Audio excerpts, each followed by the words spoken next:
Ethan Carter had always been a man who avoided stirring up conflict. For nearly 15 years he had lived in the same modest home, keeping largely to himself while diligently tending to what was his. His residence was more than a shelter. It was a sanctuary painstakingly maintained over the years. Working as a mechanic, Ethan had developed a natural talent for repairing and reinforcing things, making them stronger and built to last. Every detail of his property, including the meticulously shaped hedges in his front yard, spoke to his commitment. Those hedges were not merely ornamental. They defined the boundary of his domain and symbolized the order and precision he brought to his life. He had planted them with his own hands, nurtured them through harsh winters and scorching summers alike, and pruned them with deliberate care. The living evidence of his patience and mastery over his environment had long been a comfort to him in a world that often felt chaotic. Then, one morning, Ethan awoke to find that his cherished hedges had been flattened. Initially, he assumed it was a mere accident, a driver misjudging a turn and inadvertently clipping the edge before speeding away. When the incident repeated a few days later, with tire marks gouging the soil, branches snapped, and entire segments of the hedge uprooted, Ethan realized the damage was deliberate. Someone was purposefully targeting his boundary, but for what reason? Determined to uncover the culprit, he altered his routine that following week, waking earlier and staying up later, vigilantly watching from his porch with a quiet intensity. Yet, no matter how alert he was, the vandalism continued whenever he wasn't watching. A late-night grocery run, or even a brief moment of distraction, meant another portion of his hedge would vanish. Conversations with his neighbors yielded little help. The residents across the street were too absorbed in their own affairs, or preferred not to get involved. Even Mrs. Hargrove, the elderly woman who usually sat on her front step, could only offer a resigned shake of her head and a remark that the miscreants arrived under the cover of darkness, moving quickly as if they feared being caught. Soon enough, Ethan began finding small fragments of plastic and metal among the broken branches. As someone who worked with machinery day in and day out, he recognized that the debris suggested a vehicle far heftier than a standard sedan was involved, one that had been deliberately plowing through his hedge with considerable force. Ethan approached the local planning board for assistance, only to be met with bureaucratic indifference and dismissive shrugs. One representative suggested, almost as an afterthought, that perhaps Ethan should simply consider repositioning his hedge. That comment sparked a revelation in Ethan. Someone intended for his barrier to disappear entirely. His hedge wasn't just an irritation to a reckless driver. It was a hindrance to an agenda he had no part in. Knowing when to adapt his strategy, Ethan set about fortifying his hedge. He reinforced its base by embedding steel rods into the soil and anchoring the roots with heavy stones hidden from plain sight. His modifications were subtle yet effective, designed to surprise anyone who dared to run through it again. Before we continue with the story, I want to ask for a favor. We're so close to reaching 1,000 subscribers, and it's my absolute dream to once reach this. So if you enjoy my content, please subscribe. On to the story. That very night, after completing the reinforcements, Ethan retired to bed without keeping watch. However, sometime after midnight, the unmistakable sound of metal scraping against a resistant surface roused him. Rushing to his front door, he discovered the tail lights of a black SUV fading away down the street, accompanied by fresh, deep tire marks and a fragment of shattered headlight casing lying on the ground. This time, Ethan had tangible evidence. Holding the headlight piece in his hand, he immediately recognized the model. It belonged not to an ordinary vehicle, but to an armored, custom-fitted SUV, one clearly owned by someone with both wealth and influential connections. The thought that such a vehicle would have any reason to trample through a suburban hedge in the dead of night set his mind racing. Without delay, Ethan made several discreet calls to friends who managed local auto repair shops. His suspicions were confirmed when one of them mentioned a customer earlier that morning seeking a replacement headlight for a black reinforced SUV. The man behind the inquiry was none other than Darren Ellis, a contractor with deep connections in local real estate developments. Darren, who had been quietly advocating for new road expansions that conveniently cut through Ethan's neighborhood, had now revealed his hand. It was clear that the repeated acts of vandalism were not random. They were calculated tests to force Ethan out of his own property. Ethan's response was as measured as it was resolute. He chose not to report the incidents or issue threats. Instead, he waited patiently, confident that if the perpetrators returned, he would be ready. To him, this struggle was no longer simply about a hedge. It had grown into a matter of control and personal dignity. He resolved that if they expected him to capitulate, they would soon learn how mistaken they were. In the following days, Ethan carried on with his routine outwardly, exchanging small pleasantries with his neighbors and continuing his work at the auto shop. Yet every night, he stayed up late, tools meticulously arranged on his workbench, mentally rehearsing every possible scenario. His intuition proved correct when, 3 nights later, around 2 a.m., he heard the low rumble of an engine. From behind the drawn blinds of his dim living room, he watched as the same black SUV approached slowly before hesitating momentarily, as if its driver were rethinking the move, then accelerating forward. This time, the impact was notably different. The reinforced hedge held its ground. There was no smooth, clean cut as before. The hidden steel and concrete barriers had done their job, causing the SUV to collide with a formidable, immovable force. The collision was accompanied by a disheartening crunch of twisted metal and a curse that shattered the stillness of the night. When Ethan stepped onto his porch, he observed Darren Ellis emerging unsteadily from the wrecked vehicle, clearly in pain and rage. A small duffel bag had spilled from the passenger seat, its contents, stacks of paperwork, documents, and what unmistakably resembled blueprints, scattered on the pavement. "Damn it," Darren muttered, as he kicked the damaged SUV. His fury was swiftly tempered by a flash of fear when he noticed Ethan standing silently on the porch, his head tilted slightly. "Having car trouble," Ethan remarked coolly. Darren's glare offered no answer as he fumbled with his phone, undoubtedly summoning assistance. Ethan let the silence stretch, allowing the weight of Darren's failure to register. He had been caught, not by the police or the media, but by the very man he presumed would be an easy mark. The next morning, Ethan awoke, replaying the previous night's events. The image of Darren Ellis beside his wrecked SUV seared into his memory. The damage to the vehicle was extensive. A crumpled hood, shattered headlight, and a leaking radiator all bore testimony to the violent encounter. Yet what troubled Ethan most was the duffel bag's contents. Years spent among construction workers and contractors had taught him to recognize blueprints immediately. These were no ordinary documents related to a routine road expansion. They were secret plans of a private nature, not meant for public eyes. Darren's desperate attempt to hide the papers only confirmed to Ethan that this was a matter far greater than a petty act of vandalism. Recognizing that involving the authorities would be futile, especially when men like Darren Ellis had the clout to ensure that any official complaint would vanish into bureaucratic oblivion, Ethan resolved to investigate on his own. His first step was gathering information.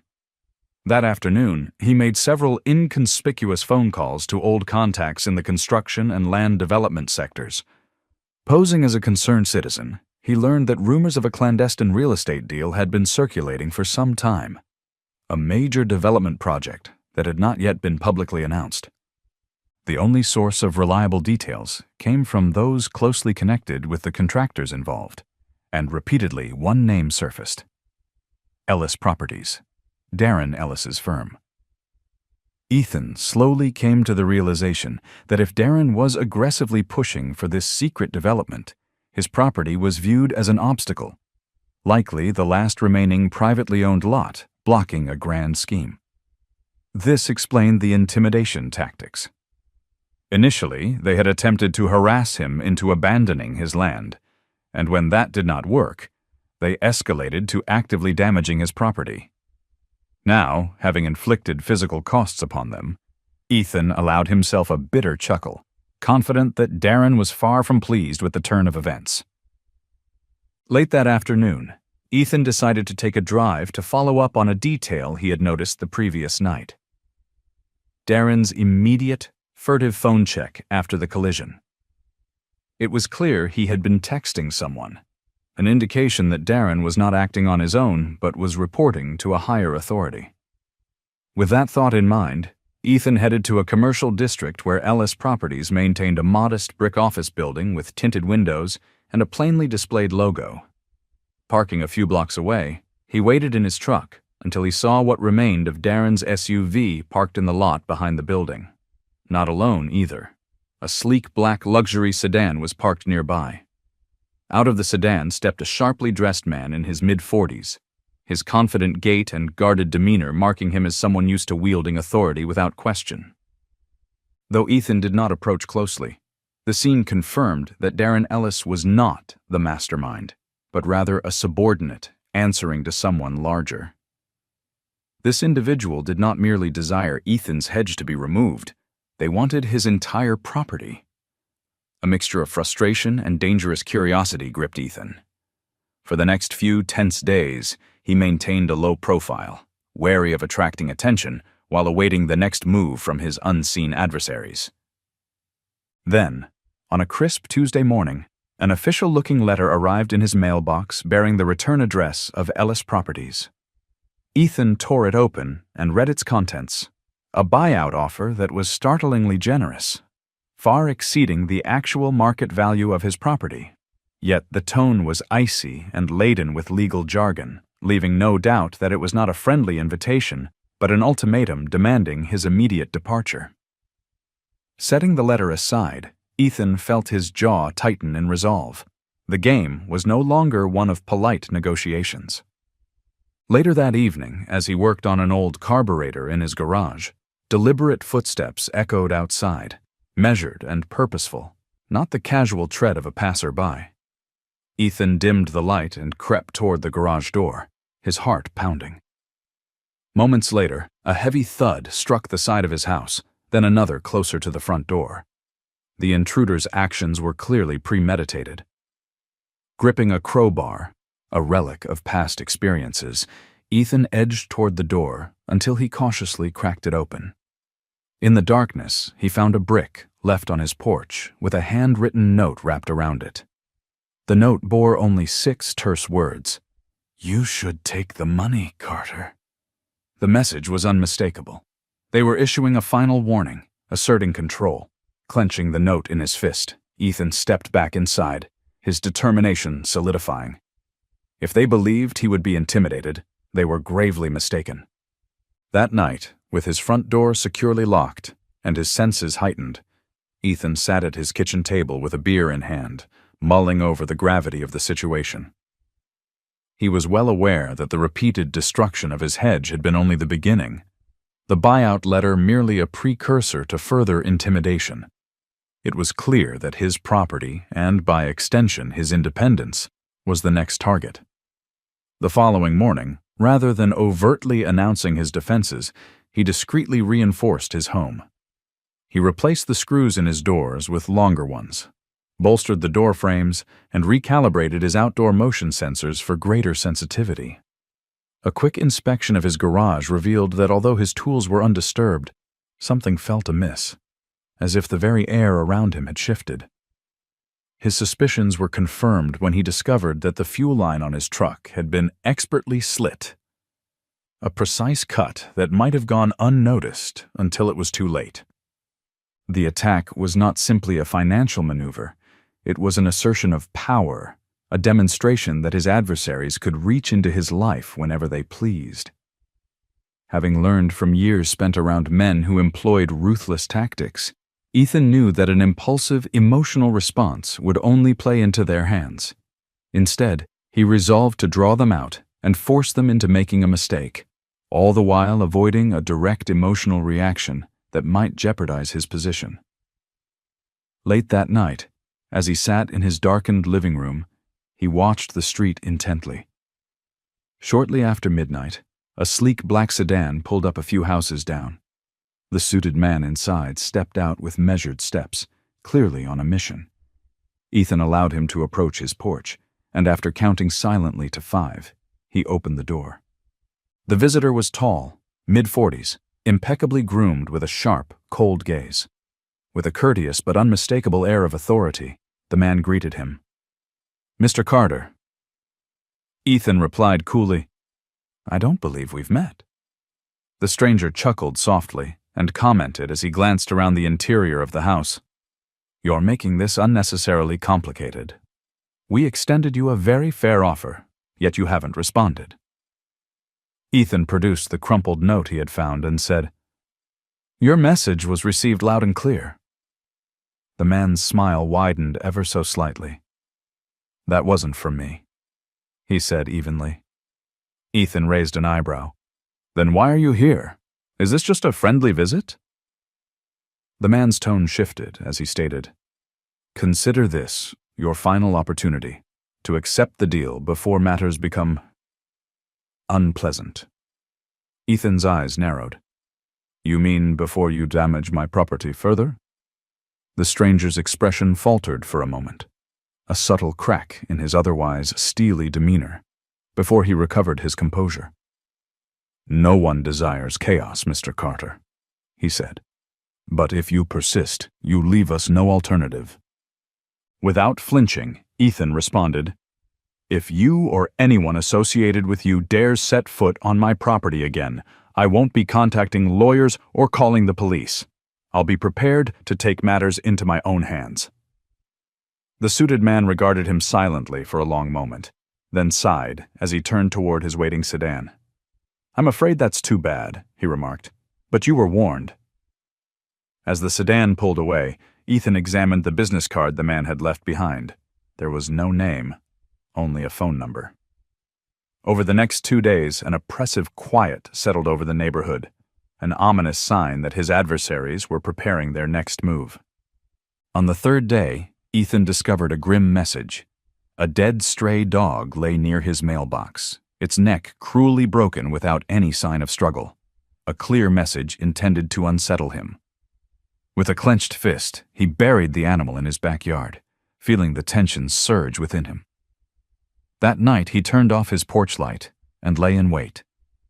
At around 3 a.m., he heard the soft click of a lock being tampered with near the side of his house. Stealthily, Ethan slipped out the back door, moving silently toward his garage. From his concealed vantage point, he spied a young man, no older than his early 20s, dressed in all black, fiddling with the lock on his garage door. In a burst of controlled fury, Ethan charged forward and struck the intruder's knee with the crowbar, eliciting a strangled yell as the young man crumpled to the ground. Grabbing the assailant by the collar, Ethan dragged him into the garage and secured the door. Kneeling down with the crowbar gripped tightly, Ethan demanded, "Who sent you?" The young man, teeth clenched and voice trembling, remained silent at first. Pressing the cold metal against his throat, Ethan repeated, "Who sent you?" After a long, tense pause, the intruder finally gasped, "Sullivan." The single word sent a chill down Ethan's spine. Releasing the man, he ordered, "Get out of here, and tell Sullivan he's made a terrible mistake." The young man scrambled to his feet and limped away into the darkness, leaving Ethan standing alone in the garage, his knuckles white with the weight of the confrontation. This was no longer about money, it had become a declaration of war. The following morning, with grim determination, Ethan decided to take the offensive. He dialed the number on the business card without hesitation.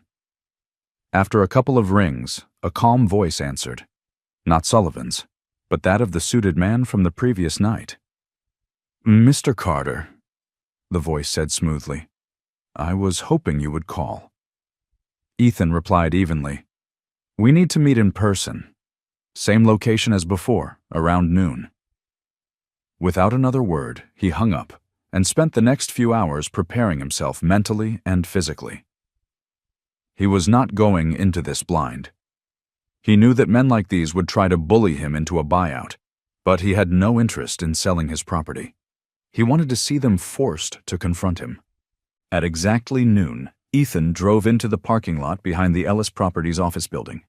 The black sedan was already waiting, with its heavily tinted windows hiding its occupant's expression. Exiting his truck, he found the suited man standing calmly. "I appreciate you coming, Mr. Carter," the man said. Ethan wasted no time.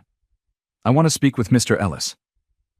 The man's smile was thin and unamused as he replied, "Mr. Ellis is a busy man." Ethan crossed his arms and said, "I've had enough of your people breaking into my garage and terrorizing me." For a brief moment, the suited man's features tightened, but he quickly recovered. "I'm sorry, but you're fighting a losing battle," he remarked. "No one is coming to your rescue. All you need to do to resolve this is to sign the papers." Ethan leaned in, lowering his voice. "Let me be clear. I do not scare easily. I refuse to take orders from men in suits who believe they own everything. And if you, Mr. Ellis, or anyone else sets foot on my property again, I won't be calling lawyers or the cops." The suited man sighed, almost disappointed, and then turned toward his sedan. "That's unfortunate," he said, "but consider this your final warning." Ethan watched as the sedan merged back into traffic, feeling that the confrontation was far from over. Later that night, while Ethan kept vigilant watch from his home, he noticed a large black truck idling at the far end of the street, its headlights off. His pulse quickened. This was not an ordinary threat, but a sign that his enemies were prepared to escalate. Grabbing his shotgun from behind the kitchen door, he stepped outside and fired a single warning shot into the air. The truck skidded to a halt, and after a brief pause, it reversed slowly and disappeared. Clutching the shotgun, Ethan felt a mix of anger and resolve. They had tried to run him down, but he would not allow them to intimidate him into submission. Fueled by the need for a counterattack, Ethan drove straight to City Hall. He didn't have direct evidence of the threats, but he possessed something far more powerful: documents. Requesting every public record related to Ellis Properties' recent projects, every permit, zoning change, and financial document filed in the last year, he pored over the records for hours. Deep among the bureaucratic paperwork, he discovered a document signed 6 months earlier that granted Ellis Properties the rights to develop commercial property on land that had not yet been sold, land that included his own property. The realization hit him hard. They had already claimed his land on paper, pushing the transaction through before even offering him a fair buyout. The vandalism, the intimidating letters, the physical sabotage, it had all been orchestrated because they were convinced of their victory. But now, Ethan held the evidence he needed. He immediately made copies of the document and sent them to the local newspaper, several city council members, and a lawyer who had previously dismissed his case. This wasn't just a personal battle anymore. It was a mission to expose their entire operation. Later that evening, as he sat on his porch with a beer in hand, he waited for the inevitable fallout. It came sooner than expected. A police cruiser pulled up, a stark contrast to the earlier vehicles. 2 officers emerged, one older with graying hair, and the other younger and more intense. The older officer addressed him. "Mr. Carter, we need to talk." Ethan set his beer aside calmly. "About what?" the officer asked, and after a measured pause, he replied, "Darren Ellis is missing." Ethan's calm remained unbroken as the younger officer added that there had been reports of a break-in at Darren's premises the previous night, with security footage wiped and witnesses noting someone in a truck resembling Ethan's. A slow smile crept onto Ethan's face as he realized that they were now attempting to frame him. "I was here all night," he said confidently, "and I've got security footage to prove it." The officers exchanged a look, and the older one finally closed his notepad. "Just don't leave town, Mr. Carter," he warned before departing. Ethan watched the cruiser's taillights fade into the distance. Darren Ellis's disappearance was a development he hadn't expected. It suggested that someone had taken drastic measures to cover their tracks, and now Ethan was the only loose end left. Realizing that the situation was spiraling, he knew he needed answers and leverage. By sunrise the next day, Ethan found himself parked outside the modest Ellis Properties office once more. The parking lot was nearly empty, and the sleek black sedan had vanished, suggesting that the suited man and his cohorts were lying low. Determined not to leave empty-handed, he strode into the building. At the reception desk, a weary woman in her mid-30s looked up with tired eyes and murmured, "You're not supposed to be here." Ethan responded with a polite smile. "Neither is your boss, I'm afraid." The woman's expression shifted. She hesitated before confiding softly, "They instructed me to keep my mouth shut." Drawing a chair closer, Ethan continued, "I don't care about the shady deals going on, but I know Darren was scared. He kept taking secret calls, locking his office and mentioning a name, Langley." The receptionist shook her head. "I'm not sure who Langley is," she whispered, "but Darren often said he wouldn't let Langley push him out. That name suggests there's someone bigger at play." Before Ethan could ask further, the woman stiffened as a black SUV slowly pulled into the lot outside. "They're watching," she breathed. Nodding silently, Ethan left the building with a heavy heart and drove home while taking convoluted routes to avoid detection. For the next several days, no overt threats materialized.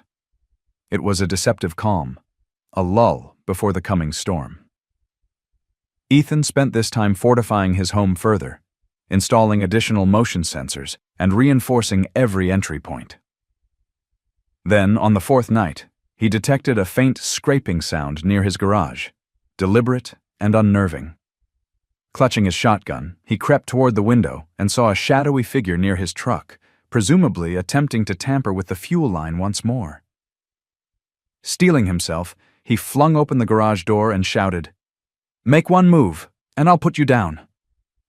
The intruder, a young man in dark clothing and gloves with wide, frightened eyes, froze immediately. Ethan grabbed him by the collar and pressed the shotgun barrel to his chest. "Who sent you?" he demanded again in a low, steady tone. After a tense silence, the young man stammered, "They told me to cut the line. They mentioned the name Langley." With that, Ethan released him and ordered, "Get out and tell Langley he's made a grave mistake." The would-be saboteur bolted into the night, leaving Ethan to process the implications. Langley was not just a name, it was the architect behind these escalating measures. Realizing he needed more concrete evidence, Ethan began researching Langley's involvement in local property deals. His efforts uncovered that Langley was not only an investor, but also controlled multiple shell companies tied to lucrative city contracts, the same contracts Darren Ellis had been aggressively promoting. Langley had effectively replaced Darren, and now it was clear that he was orchestrating the entire campaign against Ethan's property. The revelation was a turning point. Ethan decided it was time to take decisive action. That evening, he reached out to an old friend known for handling situations with ruthless efficiency. The conversation over a burner phone was curt. "I need everything you can dig up on Langley," Ethan said, his tone edged with determination. After a brief pause, his friend replied, "There's an old project called Brookside Expansion from 5 years ago, a high-end residential development that mysteriously collapsed amid bribery, hush money, and unexplained disappearances. Langley's name was all over it." Ethan's mind raced. Brookside had been the talk of the town before vanishing into obscurity, and now it appeared that Langley had a history of eliminating obstacles. Armed with this clue, Ethan spent hours poring over city records related to Brookside. Permits had been filed and money exchanged, yet the project had simply evaporated, leaving behind a list of landowners who had sold their properties hastily. Among those names, Ethan's eyes locked onto Darren Ellis's, a clear sign that Darren had once been entangled in these dubious dealings and may have tried to extricate himself by selling out. Determined to uncover the full truth, Ethan made his way to Darren's former office building. Although the building was dark and locked, his expertise allowed him to pick the side door's lock quickly. Inside, the office was a mess. Desks upturned, filing cabinets emptied, and documents strewn about in disarray. Amid the chaos, Ethan discovered a manila folder tucked away under a desk. Its contents were damning. Copies of internal emails, financial records, and a terse letter from Darren to Langley dated just 3 weeks earlier. In that letter, Darren had warned, "I know what you did with Brookside. Either include me in your next move or I go public." The discovery confirmed that Darren had grown greedy and rebellious, and that his fate was sealed when he challenged Langley. Before Ethan could process the implications, he heard a car door slam outside. Acting swiftly, he shoved the folder into his jacket and slipped out a back exit. Dodging through side corridors and empty parking lots, he managed to disappear into the night. Once safely home, he made copies of the documents and distributed them to the local newspaper, a trusted lawyer who had once dismissed his case, and an insurance contact. He reasoned that if anything were to happen to him, the truth would still be known. By morning, headlines blasted a massive land fraud scandal implicating Langley. City officials scrambled to distance themselves, and within hours, Langley's office was raided, resulting in his arrest. That very night, as Ethan sat on his porch with a beer and watched the sun dip below the horizon, a different vehicle pulled up, a police cruiser. 2 officers, one older and one younger, approached him. The older officer stated gravely, "Mr. Carter, Darren Ellis is missing." The younger officer added that eyewitnesses had seen someone lingering near Darren's location after hours, in a truck suspiciously similar to Ethan's. Ethan calmly replied, "I was right here all night. I have security footage to prove it." The officers exchanged glances before the older one closed his notepad with a resigned sigh. "Just don't leave town," he cautioned as they departed. Ethan's mind raced as he considered the implications of Darren's disappearance. It wasn't simply a case of intimidation anymore. Someone was eliminating loose ends. Determined to get to the bottom of this, Ethan drove back to the Ellis Properties office the following morning. The parking lot was nearly empty, and the luxury sedan had vanished, indicating that the suited man was either in hiding or had fled. Undeterred, Ethan entered the building. At the reception desk, a tired receptionist in her 30s glanced up, surprised. "You're not supposed to be here," she muttered, but Ethan's calm reply, "Neither is your boss," prompted her to lower her voice. "They told me to keep quiet," she admitted. Leaning in, she confided that Darren had been anxious all week, taking secret calls and repeatedly mentioning someone named Sullivan. Ethan's curiosity deepened, but before he could press further, the receptionist's eyes widened as a black SUV crawled slowly into the lot. "They're watching," she whispered. A silent nod from Ethan, and he left without another word, driving home along a circuitous route to avoid detection. For the next several days, the silence was unnerving. No further overt threats or violent acts occurred. Ethan took advantage of the lull to further bolster his home's defenses, reinforcing doors, installing additional sensors, and ensuring that his truck was securely locked away in the garage. But the calm was deceptive. On the 4th night, he heard a distinct scraping sound at his garage door. Quietly, he reached for his shotgun and crept toward the window, where he saw a shadow near his truck, likely attempting to sabotage the fuel line once more. With no time to waste, he flung open the garage door and confronted the intruder. "Move and I'll drop you," Ethan warned sharply. The intruder, a young man with a look of sheer terror, froze immediately. Ethan grabbed him by the collar and, pressing the cold barrel of his shotgun against his chest, demanded, "Who sent you?" After a prolonged silence, the trembling young man managed to choke out, "Sullivan! They told me to cut the line!" Ethan's eyes burned with resolve as he released the terrified intruder. "Get out and tell Sullivan that he's made a huge mistake," he ordered. The youth bolted into the darkness, leaving Ethan alone with the painful truth that his battle had grown far larger than a simple land dispute.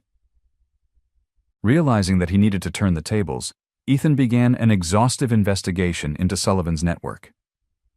He discovered that Sullivan was not merely an investor, but the puppeteer behind a series of corrupt land deals, controlling multiple shell companies tied to city contracts, the very same contracts Darren Ellis had been pushing. It became evident that Darren had been nothing more than a pawn in Sullivan's grand scheme. With this realization, Ethan decided it was time to strike back. That night, he made another call to an old friend renowned for getting results without questions. When his friend answered, the voice was curt and businesslike. "I need every scrap of information you can find on Sullivan," Ethan demanded. After a brief pause, his contact replied, "Check out a project called Brookside Expansion from 5 years ago. A housing development that mysteriously collapsed after questionable deals and hush money. Sullivan's fingerprints are all over it." Ethan recalled that Brookside had been a high-end residential venture that vanished without a trace. As he sifted through city records, he found that while permits had been issued and funds exchanged, the project had simply evaporated, leaving behind only a list of landowners who had sold their properties prematurely. Among those names was Darren Ellis. It appeared Darren had once attempted to extricate himself from Sullivan's clutches by selling out, but this time he was fighting back. Determined to expose the corruption, Ethan made his way to Darren's abandoned office. The building, though dark and locked, yielded its secrets when Ethan quickly picked the side door's lock. Inside, chaos reigned. Desks were overturned, filing cabinets lay open, and papers were scattered. Yet amidst the disarray, Ethan uncovered a manila folder stuffed under a desk. Within it were internal emails, financial records, and a short biting letter from Darren to Sullivan dated 3 weeks prior. The letter read simply, "I know what you did with Brookside.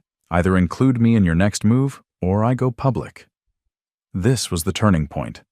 Darren had grown greedy and defiant, and his challenge to Sullivan had sealed his fate. Before Ethan could absorb the full impact, he heard the sound of a car door slam outside. Realizing that Sullivan's operatives were on the move, he quickly tucked the documents into his jacket and slipped out through a back exit. Navigating dark corridors and empty parking lots with practiced caution, he managed to elude pursuit and returned home, exhausted.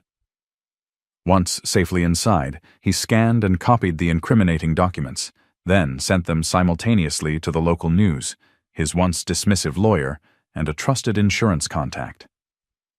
His plan was simple. If anything happened to him, the truth would still emerge. By morning, headlines screamed of a massive land fraud scandal implicating Sullivan. City officials scrambled to distance themselves, and by midday, Sullivan's office was raided and the mastermind was taken into custody. That evening, as Ethan sat on his porch watching the sunset, his thoughts were interrupted by the arrival of a police cruiser. Not the intimidating vehicles of his foes, but an official sign that the tide was turning. 2 officers, one with graying hair and one younger and more determined, approached him. The older officer stated calmly, "Mr. Carter, Darren Ellis is missing." The younger one added that surveillance footage showed someone lingering near Darren's property after hours in a vehicle similar to Ethan's. With quiet confidence, Ethan replied, "I was right here all night, and my security footage proves it." After a brief exchange of glances, the older officer closed his notepad and said, "Just don't leave town, Mr. Carter." As the cruiser faded away, Ethan knew that Darren's disappearance was not an isolated event. It was part of a larger scheme to eliminate loose ends, and now he was the only one left. Determined to expose every detail, Ethan returned to the Ellis Properties office once more. The parking lot was nearly deserted, and the luxury sedan was nowhere in sight. Inside, he found the receptionist again, who admitted in hushed tones that Darren had been unnerved all week, mentioning a name he couldn't fully explain. Sullivan. Before Ethan could press further, she whispered, "They're watching." Her words were accompanied by the sound of a black SUV slowly pulling into the lot. With a silent nod, Ethan left immediately, taking a convoluted route home to avoid any prying eyes. Over the next few days, nothing overtly violent occurred, a deceptive lull that gave Ethan time to reinforce his property further and maintain constant vigilance. Yet on the fourth night, as he lay awake listening to the faint, deliberate scraping at his garage door, he realized the enemy was preparing for a more direct assault. With his shotgun at the ready, he crept toward the source of the noise. In the dim light, he spotted a shadow near his truck, presumably attempting yet another act of sabotage. Without hesitation, he opened the garage door, stepping out and raising his weapon. "Move, and I drop you," he commanded. The intruder, a young man barely in his 20s, dressed in dark clothing and gloves, froze in terror. Ethan grabbed him by the collar and pressed the shotgun barrel to his chest, demanding once more, "Who sent you?" After a tense silence, the frightened youth managed to choke out, "Langley! They told me to sabotage your truck." Ethan's heart pounded as he released the man, warning, "Get out and tell Langley he's made a huge mistake." The youth bolted, leaving Ethan standing alone, realizing that his battle had now evolved into something far more dangerous. A war for control. Realizing that his next move had to be calculated and offensive, Ethan dedicated himself to uncovering every shred of evidence linking Sullivan's network to the fraudulent land deals. Hours of research revealed that Sullivan was the mastermind behind a web of shell companies and corrupt contracts, a network that extended far beyond Darren Ellis's isolated actions. This revelation filled Ethan with determination. That night, he called an old associate known for his discreet but effective work in exposing corruption. When the call connected, the associate's voice was low and unyielding. "I'll get you everything on Sullivan. Start with the Brookside expansion project from 5 years ago," he advised. Ethan recalled that Brookside had been a promising high-end housing development that inexplicably collapsed amid bribery and hush deals. Digging into the city records, Ethan uncovered a trail of permits, transactions, and a final list of landowners who had sold their lots under pressure, one of which was Darren Ellis's name. The pieces of the puzzle were beginning to align. Compelled to see the full extent of the conspiracy, Ethan returned to Darren's old office building one final time. The building, though ransacked, still harbored remnants of the truth. Amid overturned desks and scattered papers, he found a manila folder containing internal emails, financial documents, and a terse letter from Darren to Sullivan. In that letter, Darren had warned, "I know what you did with Brookside. Either cut me in or I go public." This undeniable evidence confirmed that Darren had once been complicit, but had chosen to rebel, and in doing so, had sealed his own fate. Before Ethan could finish processing this explosive information, the sound of heavy footsteps and a car door slamming echoed outside.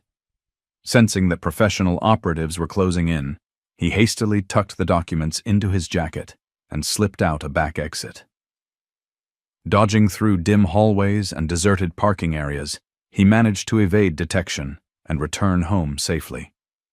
Exhausted, yet resolute, he scanned and copied the incriminating files, then sent them to the local press, his lawyer, and a trusted insurance contact, ensuring that if he were silenced, the truth would still prevail. By morning, news outlets were broadcasting a massive land fraud scandal implicating Sullivan and his cronies.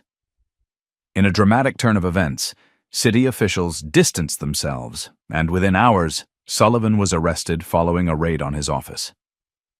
That night, as Ethan relaxed on his porch with a beer, the events of the past weeks began to settle into a hard-won clarity. A different vehicle approached, a police cruiser this time, and 2 officers stepped out. The older one, with a measured tone, informed him, "Mr. Carter, Darren Ellis is missing."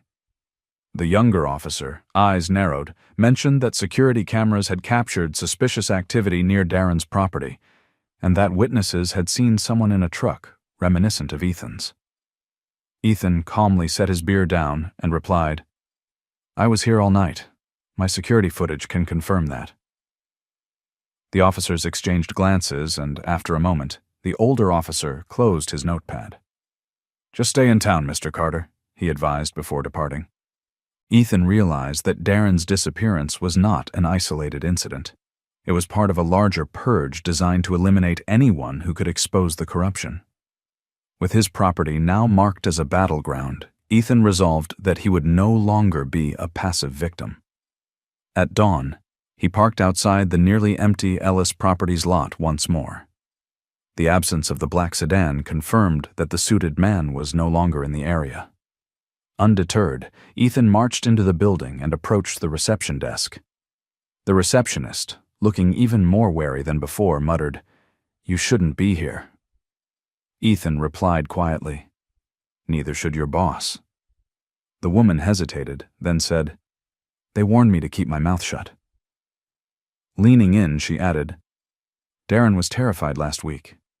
He kept mentioning someone named Sullivan, claiming he wouldn't let Sullivan force him out." Before Ethan could ask further, she whispered, "They're watching." A black SUV had pulled into the lot, and her voice trembled with fear. With a curt nod, Ethan left the building, driving home along winding side streets to avoid detection. For several days after, nothing overtly violent occurred, a deceptive quiet that allowed Ethan to further prepare.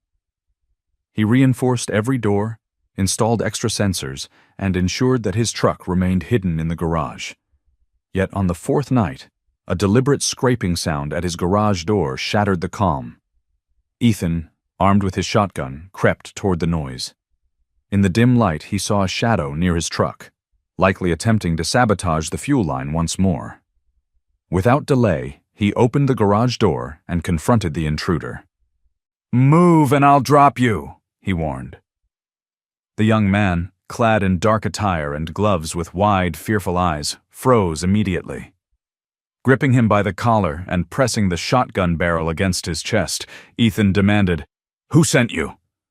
After a moment of tense silence, the intruder choked out, "Langley. They told me to cut the line and leave."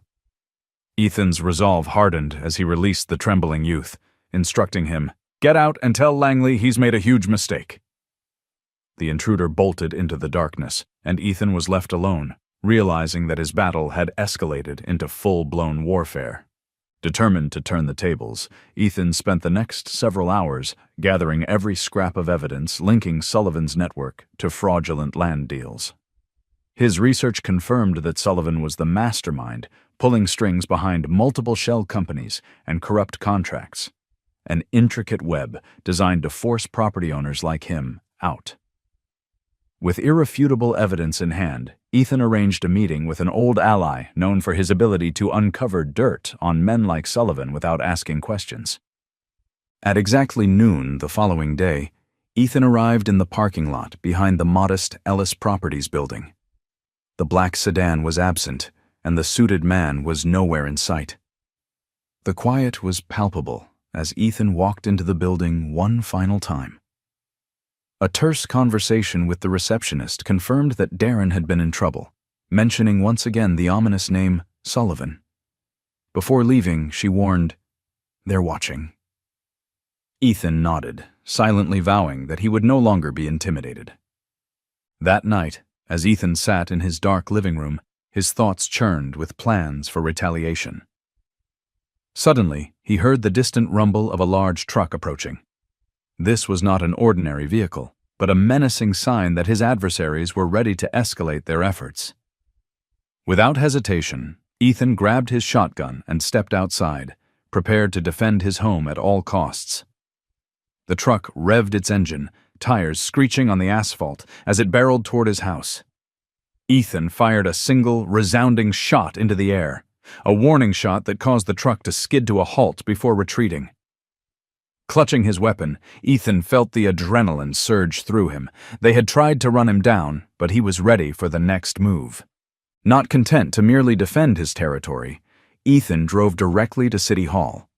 Although he lacked direct evidence of the ongoing threats, he possessed the critical document proving that Ellis Properties had already claimed his land through fraudulent means.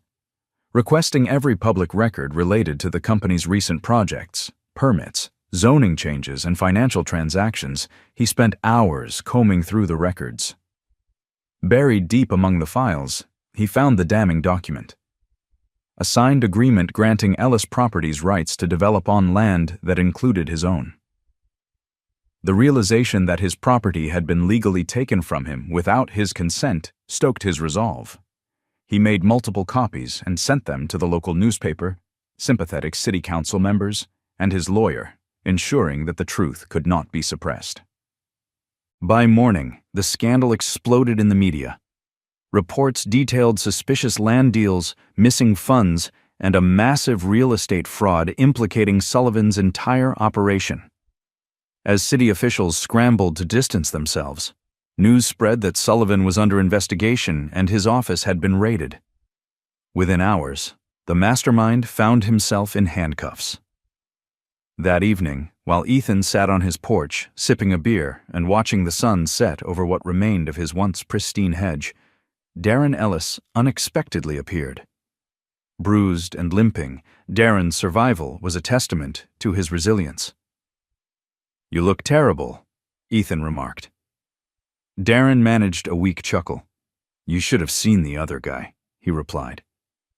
Ethan gestured for him to come inside. Once seated, Darren explained, "I tried to take the deal, but Sullivan's men nearly finished me off. They left me for dead, but I pulled through." Ethan shook his head. "So why did you risk it all?" Darren's eyes flickered with a mixture of defiance and regret.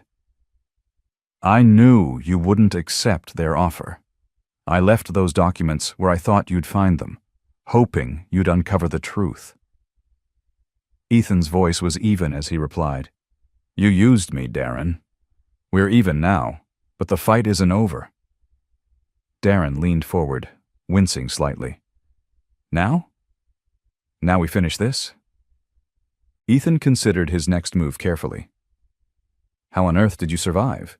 he asked. Darren smirked bitterly. "They grabbed me a week ago, took me to an abandoned lot, roughed me up, and put a gun to my head. They assumed I was dead because of my cracked skull. But I'm still here." Ethan scoffed. "You really thought I needed backup?" Darren grinned. "You were doing fine on your own." Ethan shook his head, acknowledging that, while he had already borne the brunt of the assault, Darren's survival meant that Sullivan had not entirely won. "So what now?" Ethan asked. Darren replied, "We expose Sullivan. I know a guy, someone who can dig up the kind of dirt that will make even Sullivan tremble." Ethan narrowed his eyes. "And what kind of guy is that?" Darren simply smirked and said, "The kind you don't question." Though Ethan was uneasy with the vagueness, he had little choice but to agree. "Fine, but we do this my way from now on," he warned. Darren raised his hands in mock surrender. "Whatever you say, Carter." In the ensuing days, while the media hammered down on Sullivan and his fraudulent empire, Darren worked diligently behind the scenes.